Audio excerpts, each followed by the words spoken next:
আপনি এবং আমি কখনোই প্রলুব্ধ হওয়া থেকে বাঁচতে পারবো না। হারাম সবসময় আমাদের সামনে আসবে, আর এটা সবসময় আমাদেরকে আহ্বান করবে। আর শাইতানু ইয়াইদুকুমুল ফাকর, শয়তান তোমাদেরকে দেউলিয়াত্বের প্রতিশ্রুতি দিবে। অন্য কথায়, যখন আপনি হালাল পথে চলবেন, শয়তান আপনাকে প্রতিশ্রুতি দিবে তুমি সুযোগ হারিয়ে ফেলছো, তুমি বঞ্চিত হচ্ছ, সবাই কত মজা করছে, তুমি অনেক মজা করতে পারতে, তুমি আরও অর্থ উপার্জন করতে পারতে, তুমি আরও ইন্দ্রিয় সুখ উপভোগ করতে পারতে। সেই সব সময় আপনার কাছে বিজ্ঞাপন দিতে থাকবে বিকল্প পণ্যের, বিকল্প পন্থার।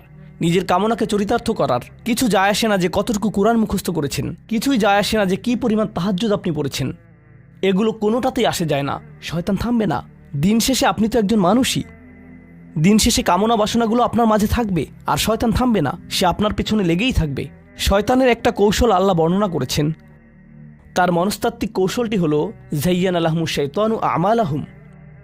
শয়তান তাদের কাজগুলোকে তাদের কাছে আকর্ষণীয় করে দেয়। শয়তান